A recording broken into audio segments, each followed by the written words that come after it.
السلام علیکم ورحمۃ اللہ۔ عزیز طلباء، کیسے ہیں آپ؟ ٹھیک ہیں؟ خیریت سے ہیں؟ جی پیارے بچوں،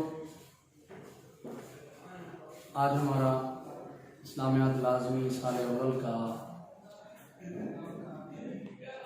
تیسرے چیپٹر کے جو آخری ٹاپک ہمارے رہ گئے تھے ان کو ہم سٹارٹ کرتے ہیں۔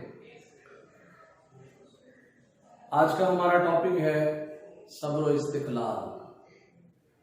صبر و استقلال کیا ہے؟ صبر و استقلال کا مفہوم کیا ہے؟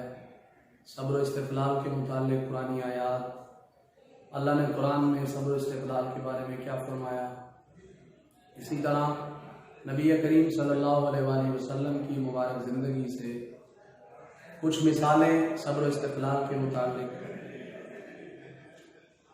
اس پر ہم انشاءاللہ کچھ ڈسکس کریں گے۔ سب سے پہلے ہم اس کوشچن کے متعلق ذرا بات کرتے ہیں۔ صبر و استقلال بڑا ایک لانگ کوشچن ہے۔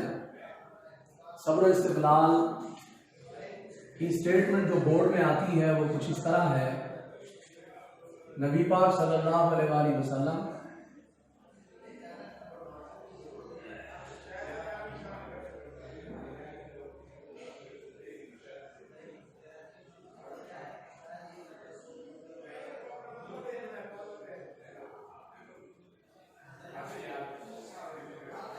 استقلال کا پہاڑ تھے۔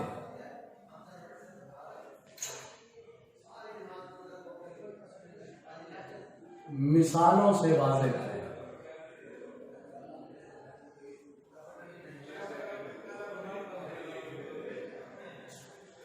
بچوں، یہ ایک لانگ کوشچن ہے۔ نبی پاک علیہ السلام صبر و استقلال کا پہاڑ تھے، مثالوں سے واضح ہے۔ تو آپ کو پتا ہے کہ کوئی بھی چیز ہم جب لکھتے ہیں، کوئی بھی کوشچن ہم لکھتے ہیں تو سب سے پہلے اس کو ڈیفائن کرتے ہیں، سب سے پہلے ہم اس کو تعارف کرواتے ہیں اس کا کہ یہ کوشچن کیا ہے، اس کا مطلب کیا ہے، ہمارا جو ٹاپک ہے وہ ہے کیا۔ سب سے پہلے بیٹا صبر و استقلال کا ہم مفہوم لکھیں گے، مفہوم۔ اور آپ کو یہ بھی پتا ہے کہ صبر یا استقلال یا کوئی بھی ہم ٹاپک شروع کرتے ہیں اس کا مفہوم لکھتے ہیں تو سب سے پہلے لغوی معنی ہوتا ہے اور اس کے بعد اصطلاحی مفہوم ہوتا ہے۔ جی پیارے بچوں، صبر کا معنی ہے روکنا،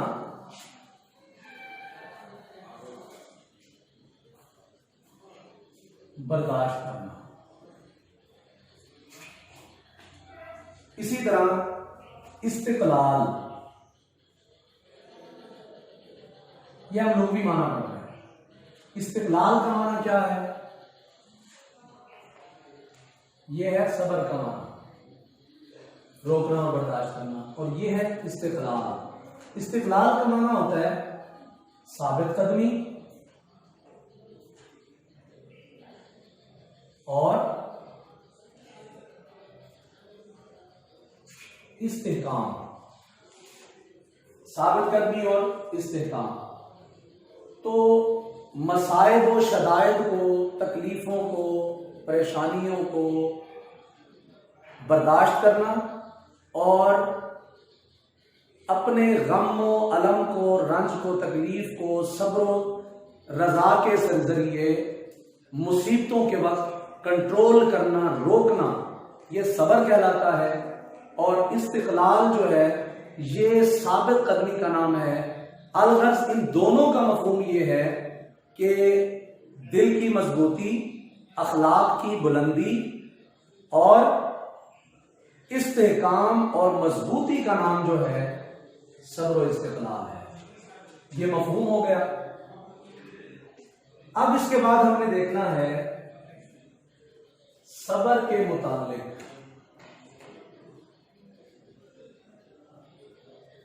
اللہ نے قرآن میں کیا فرمایا۔